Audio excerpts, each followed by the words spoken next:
Good day and welcome back to another DBZ Dokkan Metal video. In this video we're going to be taking a look at, well, a little bit of Dokkan Metal history.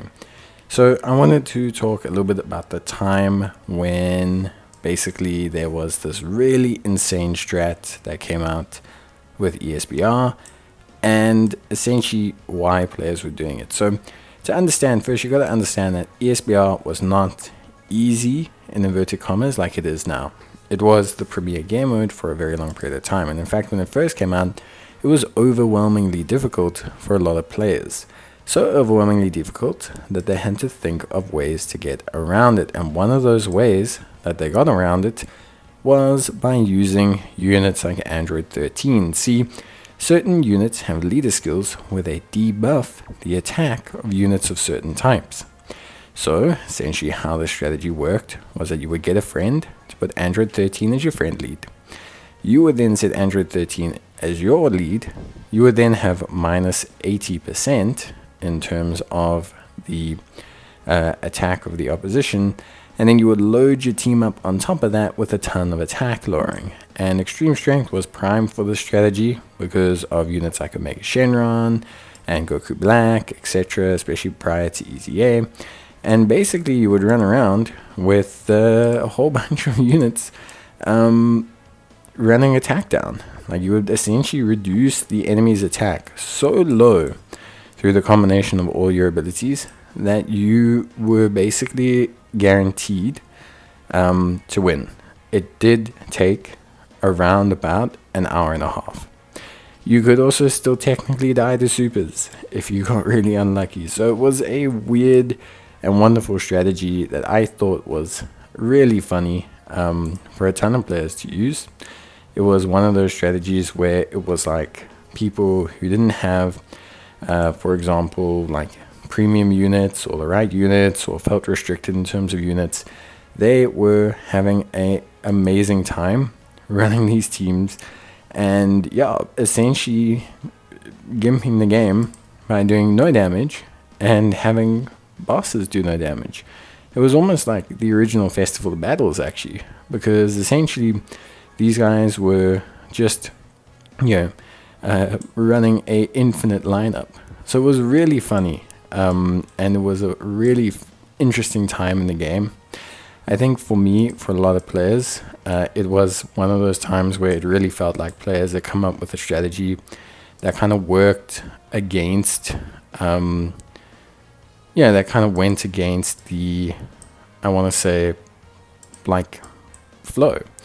It felt like this wasn't a strategy that the developers kind of thought you would run. They were like, what crazy buffoon is going to spend 89 turns doing minimal damage to the bosses while they do minimal damage to them? Well, they thought wrong because people were going nuts with it. And there were a couple of teams that could do this. I think there was also a int variation of this team, and I think a tech variation.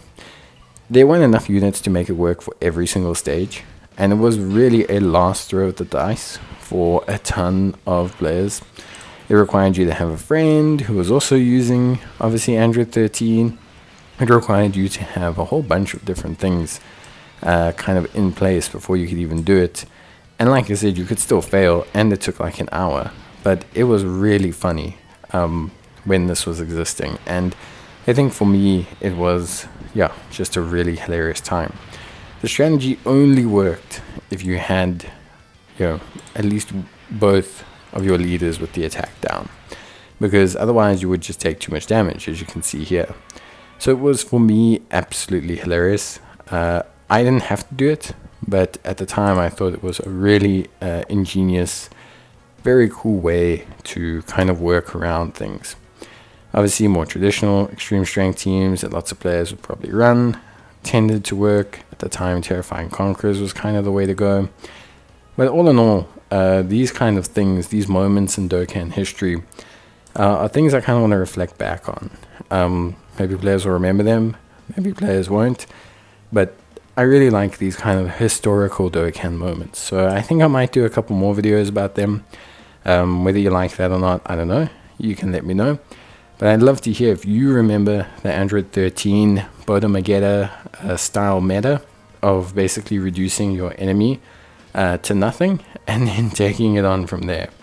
I'd really love to hear if other players went through this experience or not, because for me, it was definitely like, wow, what a time in the game. So yeah, I'd love to hear your thoughts, your opinions, where you're at with it. But yeah, I guess that's it from me.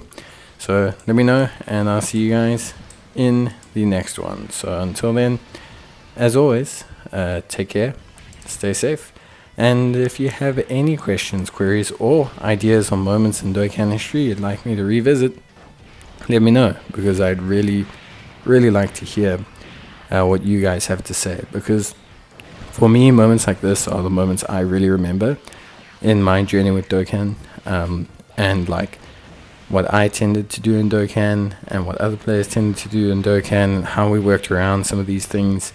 There's airplane mode, there's all these sorts of things, and I really think it was an incredible time in the history of the game and players' reaction to it. So yeah, let me know what you guys think, and yeah, I'd love to revisit some Dokkan Battle history moments. There's stuff like Gogeta crashing the game at Anniversary, airplane mode. I mean, there's plenty of crazy things.